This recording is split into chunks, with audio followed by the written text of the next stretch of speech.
it changed the way I pray. It changed the way that I saw prayer, the way that I taught about prayer, because in its simplicity, it's very simple in the ministry of Jesus, but it's also profound in its impact. Hi, and welcome to Mid-South Viewpoint. I'm Byron Tyler. Pleasure to have you here today as we welcome to the microphone somebody I have been looking forward to visiting with, and that is Pastor Shane Stanford of Christ Church, Christ United Methodist Church in our city. Shane, we were just talking, it's been 6 years. It just seems like yesterday you were sitting right there. That's right. Yeah. In fact, one of the first things that I had a chance to do when I arrived was to be with you guys, and just from that point, just fell in love with everything that BOT does. So thank you for inviting me once again. Well, I know that you really hit the ground running since you and Pokey have come to Memphis. I mean, just, engaging, meeting people, promoting, events through your TV podcast, I guess you call it. Absolutely. Is that the official? Well, we're on one of the local Christian stations. We also have a very strong social media podcast following called We Believe in Memphis.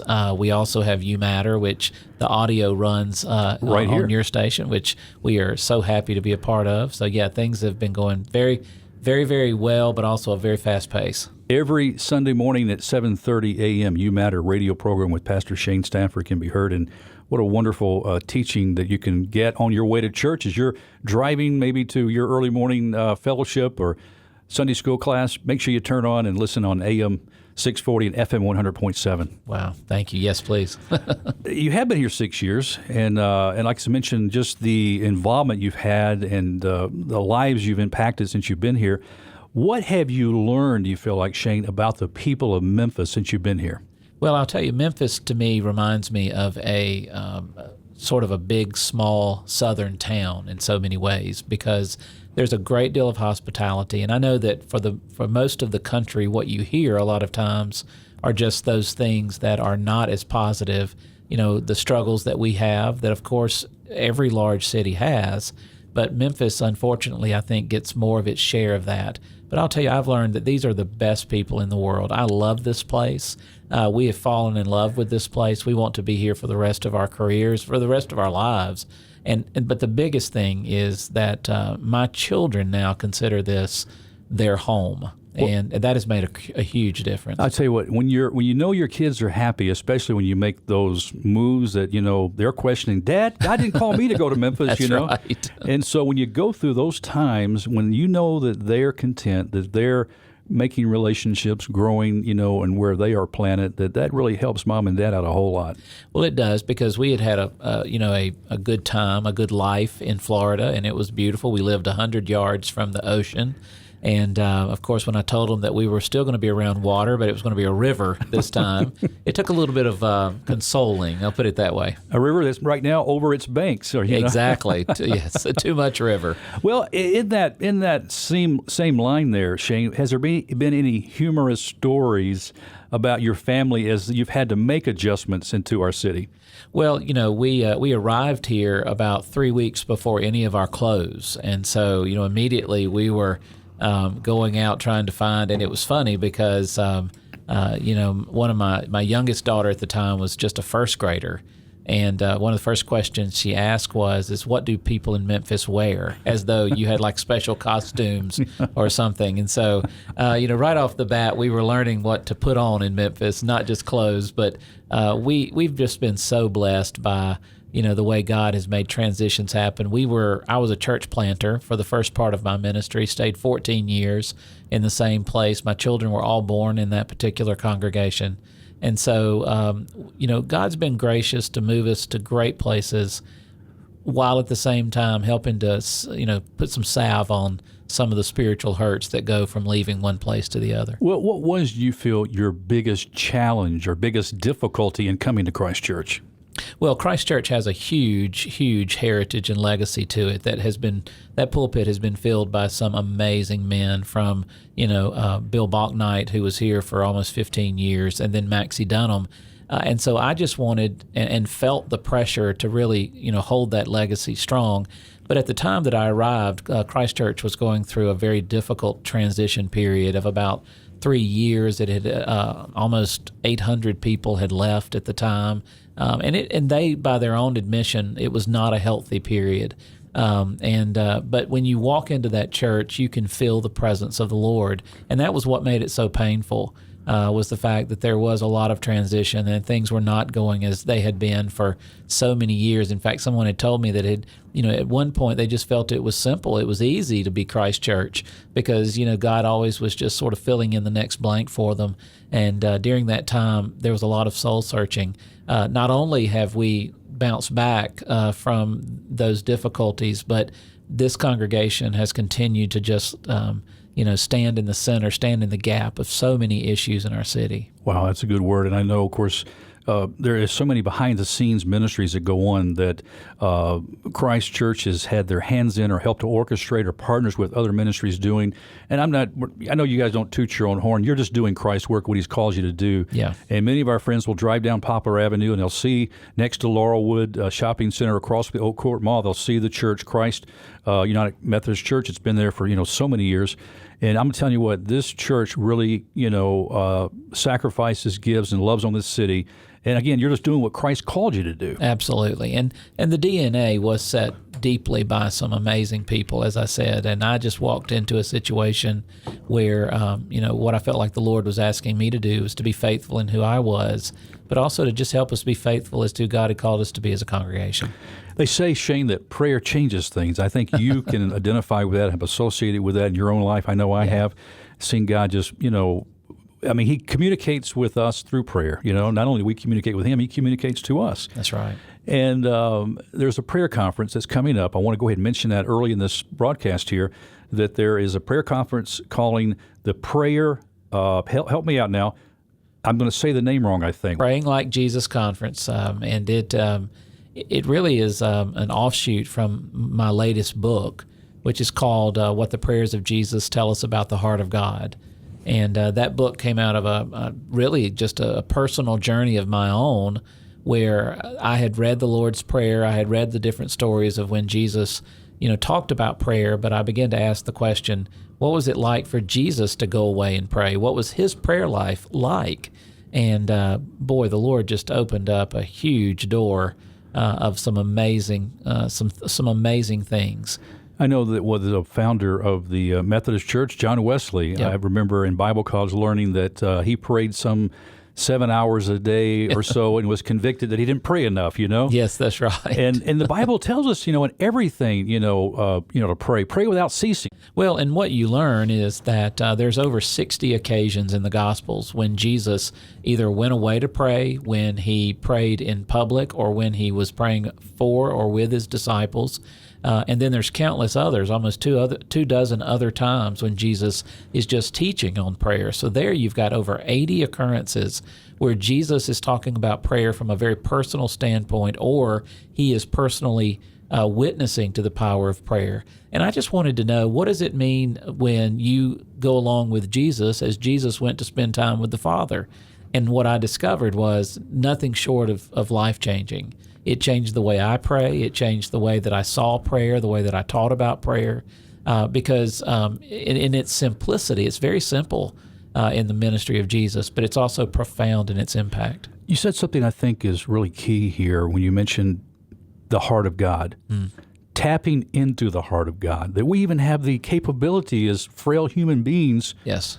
to know this God of creation, know this God, that there is a God that exists. I mean, so many people in their life, they don't have that relationship. They don't have the reality that there is a God who loves them, that cares about them. Well, and what I discovered most is that God desperately wants a relationship with creation.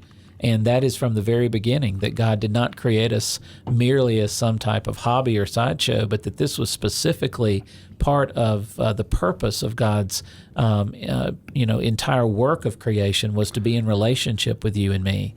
And therefore prayer is one of those ways that God has intentionally connected God's heart with our heart. But for many of us, and if you're like me, my prayers fell into two categories. One was, God help me, and the other category was, God, thank you for helping me. Yeah. And so I was missing so much a part of the relationship of what God's intentions were. He wants us to go away and spend time with Him. He's like every other father. He craves that time, and for so many of us, though, we get busy doing, and even in our Christian walk, we can get busy doing good Christian things and miss the one thing that gives us the centering, the energy, the presence of what it means to be a Christ follower. Yeah, I think that's a good word, especially when we encounter. I mean, there's some folks listening right now that are really carrying some really heavy burdens in their life, Yes. And many of them may think, why would God want to, work in my life? Why would He want to, take this burden from me? I mean, as you mentioned, He wants that fellowship. He wants that communion with us. And prayers, that is the connection. Okay, the prayer conference again, Praying Like Jesus Conference, January 21st through the 23rd. That's right. Is there a cost involved? What about the details of the conference? It is being completely sponsored by Christ Church Global, which is our media outreach ministry, and it is free. We do want you to sign up for it, though, so we can make sure that we're providing enough snacks and meals and all of that. But we want it to be a no-excuse event for people. We don't want money to be the issue, and we've got some great speakers that I'd love to talk about in just a second that I think will really inspire people when they come and be a part of it. Shane, personally, when you talk about prayer in your own life, I know that you and your wife Pokey and your whole family have dealt with a physical condition that you've lived with. Yes. Since you've been, I think, 16 years old, I believe it was? Yeah, when I was 16 years old, I was told that the medicines used to treat my hemophilia. I was born a hemophiliac, which is a blood clotting disorder, a healing disorder, that the medicines used to treat the hemophilia were contaminated with HIV. And so I've been HIV positive, we know, for at least since I was 14. So that would make almost 31 years, a little over 31 years that I've been HIV positive. Several years after that, we discovered that the same medicines were contaminated with hepatitis C. So I've been dealing primarily, my HIV is very much under control, but I do have liver disease, and I've been dealing with liver failure and the side effects that go along with that. I went through 44 weeks recently of treatments to try to deal with that. Those treatments were not successful, but thank goodness there's a new line of treatments out that I'm about to start. And so prayer has been at the center of who I am since I was a young boy. In fact, before I even knew that I had any of those diseases, being a hemophiliac alone was difficult because I would get hurt, and it was not a simple activity. I came from a divorced family, so it was usually just my mom and me. We were, she was a young mom, and so anytime I got hurt meant that she had to sort of juggle all the issues of being a single mom and dealing with those things. So, we came from a family of prayer. My grandmother was a deeply prayerful person, my mother's mother, and then my mom is a deeply prayerful person. And she will tell you, if she was sitting in this seat right now, that the only way she made it through being my mother was prayer, because I was... Were you a rascal? I was the little boy who did exactly the opposite of what everybody told me to do. And I loved the idea of putting a cape around my neck and jumping off the highest part I could find, and that's just not good. Did you do that too? All the time. I went to the doctor. I was having these pains in my legs, and my mom was concerned, so she took me to the doctor, and he was examining and looking at my legs. I don't know. I was probably about 10, 11 years old. I don't remember.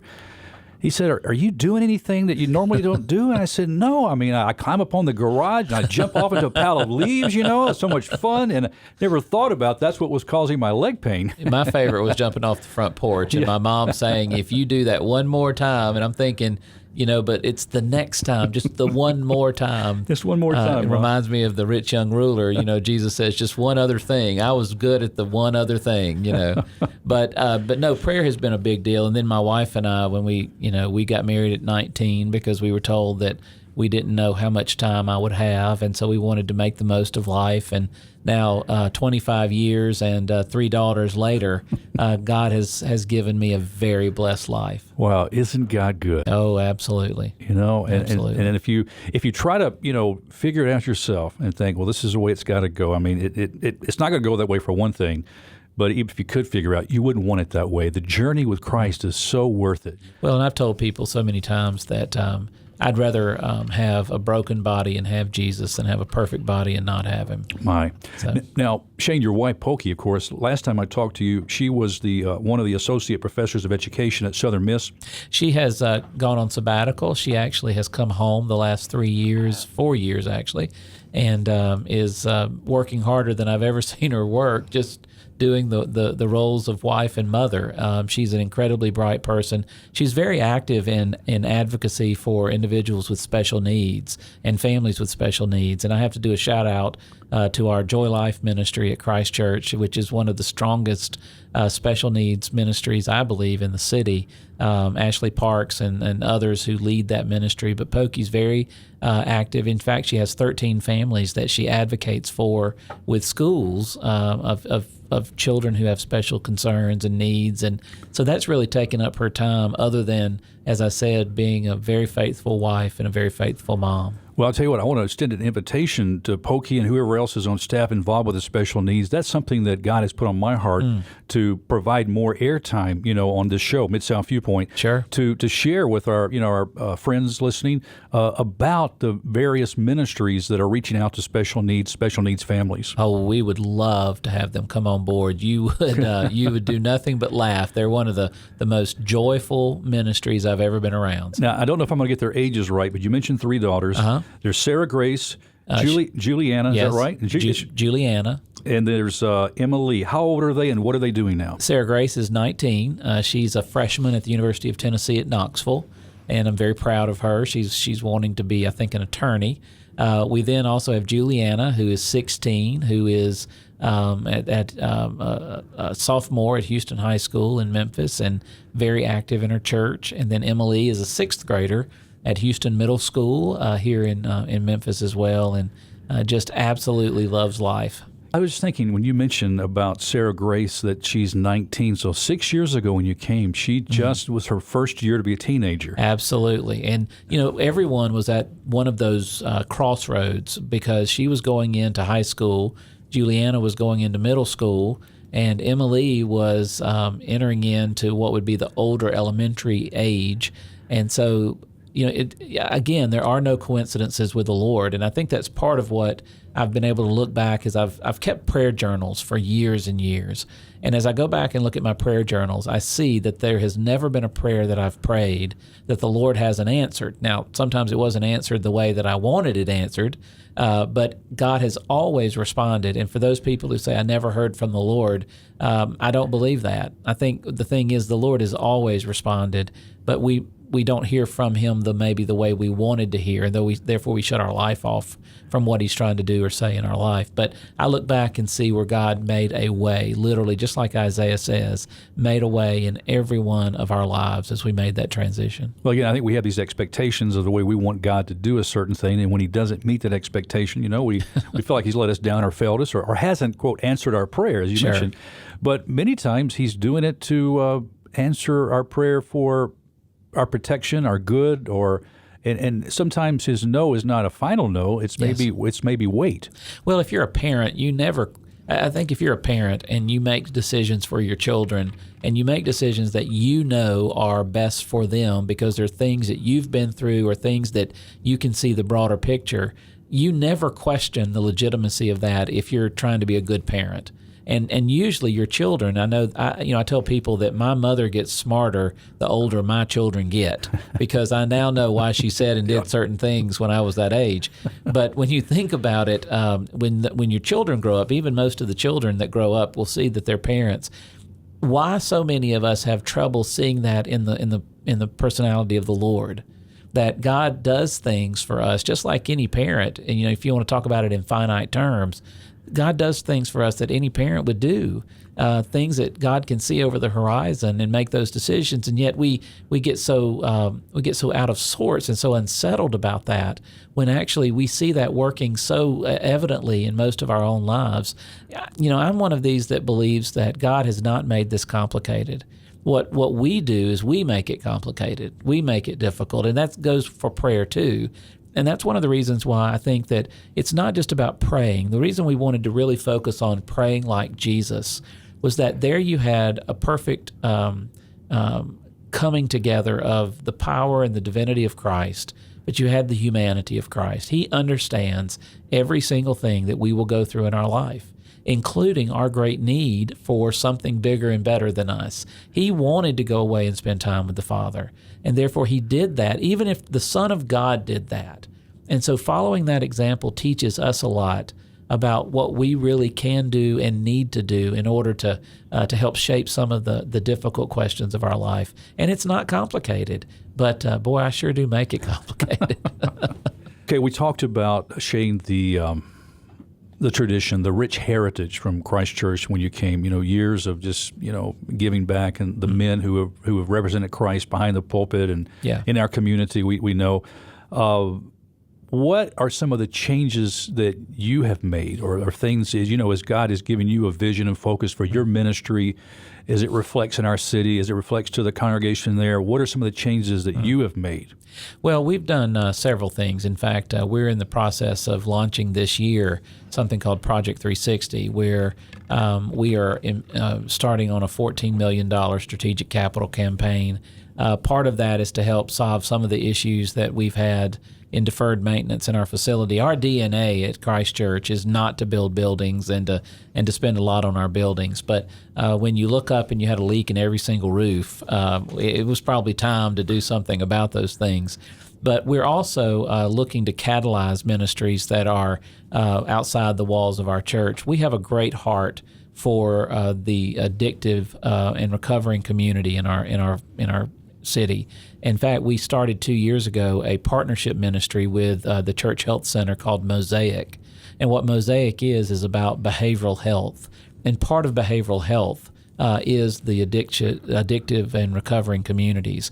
And so what that ministry does is it makes sure that anyone, regardless of their finances, can get help if they are addicted and be able to be on a road towards recovery. But we've also broadened that scope to help with other issues of behavioral health care, particularly for the under-resourced. So that's one issue. The second issue that we really have put a lot of focus on is understanding that Christ Church is a city that is in great transition. We want to be able to tell the happy, the positive, the joyful stories. And so our media outreach ministry that we started called Christ Church Global really focused first on being able to tell the positive stories of Memphis. The show that I host with Maxie Dunham, who of course is such a wonderful character and a great legacy here in Memphis. It is a show that talks about the very positive things that are happening in the Memphis metro area. We've done over 100 episodes now in just 2 years of just about every corner of every positive story you can tell. And what we really feel like that the church should and must do is become a bridge for things that are happening that are very positive in the community that maybe don't have a religious connection, but are certainly important to all of us, whether we are in the church or whether we're in the secular communities. And so that's something that Christ Church has really taken on. And of course, we continue to offer over $3 million worth of grants every year to organizations throughout the city and around the world. In fact, we were told that if we were a nonprofit in Memphis, we would be just after the Kimmons Wilson Foundation in terms of the number of grants that we give as a congregation. And so we're very proud of just continuing to help with the needs and concerns of various ministries and various nonprofits throughout. But probably one of the most exciting things is that we will be planting some other, we call them parishes. We'll be looking to go west of us to the Midtown, downtown area. We have some plans for other parts of the metro area as well. And so very excited about what God's doing at 4488 Poplar, which is we call it the mothership. Yeah. But we're also looking for being able to share the work of Christ Church in other places. What specific ways are you reaching out to the millennial age? They're talking about one of the ages was really disconnected from the church today. The parents brought them up in a church, but they haven't found their identity, in church, or they're just not as involved. It doesn't become a priority in their life. What is Christ Church? What have you done personally as a ministry to try to reach this generation? Well, and we knew that was a problem. When I got to Christ Church, we had one little college class, and then we had one young adult Sunday school class, and that was all we had in a church that was averaging 1,500 on Sunday mornings. And one of the things that we were very conscious of is saying that it's about relationships. It's about letting people know you care. And for that particular age group, as you hear all these statistics about what they like, what they don't like. At the end of the day, they're a human being, and they love to be cared for. They want people to know that they have issues, that care about what's happening in their lives. And I've seen a variety of generations be able to connect to that generation. These are not complicated bad people, bad kids, but they certainly have their own impressions of the world. They have their own mindsets. They're very spiritual. And what 20-year-old doesn't? I mean, you absolutely. Remember when you were, I was the same way. Yeah. In fact, I was telling one of our young associate pastors the other day that I see so much of myself in him. I thought he was going to pass out. He was horrified at the thought that my goodness, this old pastor would could compare us. But what we've seen is just by being present in their life, by offering opportunities that are they're not age appropriate. It's not the right word. Interest appropriate. That are very connected to the things that matter to them: poverty, economics, fairness, racial equality, but also studying the Bible. But truth. They're going to be very, very particular about what we say truth is. You can't just say a truth and then not be able to back it up and not have a way of being able to describe and define what you mean by that. So biblical literacy is a huge deal in our church, and we've put a lot of focus on that. Community life groups. And I'll tell you, in fact, I just had these numbers. I used them last night in a meeting. We've gone from that one young adult class to now we have 6 young adult classes. 290 young adults have joined our church in the last 3 years. 290 young adults. The second thing is we now have 4 college classes going on. We have well over 100 college kids that are going to church at Christ Church, and that goes from literally 4 or 5 college kids. And someone will ask me, I was asked in a conference I was speaking at the other day, how did you do that? And I said, I didn't do it. I said, number one, the Holy Spirit is what's moving the hearts of these kids. And the reason they're being moved is because they're not against the church. They're against the church acting like the church doesn't know who they belong to. Exactly. And so when the church tries to be authentic and real, they're going to fall in love with the church too. And so we're very proud of my associate pastor for college and young adults is Corey Latta. He has a PhD in English literature. This is a well-rounded guy. He's one of the best preachers. We have a young guy. We started a worship service called The Table, serves communion every Sunday. It's ancient modern. So many of our young people have connected in there. They love liturgy. They love this formality, but they love contemporary music. Tom First, who's just one of the brightest young men I've ever met, is the teaching pastor in that particular service for us, so-called The Table. What I see more than anything is if churches would just take a deep breath and be real and just love these folks, that they'll see them come back. The Praying Life of Jesus Conference going to be January 21st through the 23rd at Christ Church. You mentioned a moment ago you were going to tell us some of the speakers who will be there. Yeah, we have a couple of folks that I think are going to be of great interest. Number one is a guy that's very well known in Methodist circles. His name is John Ed Matheson. John Ed was the senior pastor of Fraser Memorial Church in Montgomery, took it from literally 400 people to 10,000 people, was there for 38 years as the senior pastor, travels the world now in all kinds of different endeavors, just teaching about prayer and leadership, has written some amazing books. One of them is called A Truth That Transforms, and prayer is a very central part of that. He will be one of our speakers. Bishop Ken Carter, C-A-R-T-E-R. We had a bishop in Tennessee that was C-A-R-D-E-R. This is a different bishop. Bishop Ken Carter from Florida just wrote a great little book called The 3 Principles of Prayer, and he's going to be coming. It's just a wonderful little book about the daily life and walk of prayer. He'll be one of our speakers. But one that we're very excited about is George Acevedo. George is the pastor of Grace Church in Coral Gables and in Fort Lauderdale, Florida. And he has 6 campuses down there. It's an amazing church. He just wrote a great book called Sent, which talks about evangelism and the heart of evangelism. But right at the heart of it is the idea of prayer. And George is just one of the most capable, one of the most creative pastors you'll ever meet. And he'll be actually leading 2 of our sessions and doing some workshops. So we're excited. I'll be doing the opening worship and talking about my new book. And then, of course, Maxie Dunham, who is just who wrote probably the preeminent book in the Wesleyan world called the Workbook on Living Prayer, which has sold over 1 million copies. He'll be there to talk about what it means to do living prayer. And then we've got Dallas Pfeiffer and Corey Latta, who are two of our associates, will also be leading some workshops. So great lineup. You've got a power team there, Shane. We do. You really do. You know, anytime you got Maxie Dunham on the roll, you got a power team. You really do. But some good folks. Okay, again, January 21st to the 23rd. You said there was no cost involved. Nope. What, do you have to register, just come, or what's the layout there? If you go to, there's a couple of things you can do. Go to our website at cumcmemphis.org. That's cumcmemphis.org. You'll see on the front page there a way to sign up for the conference. Or you can go to prayersofjesus.org. And that's a specialized site that goes a little bit more into depth, not just about the conference, but we have a prayer challenge that we're doing this year.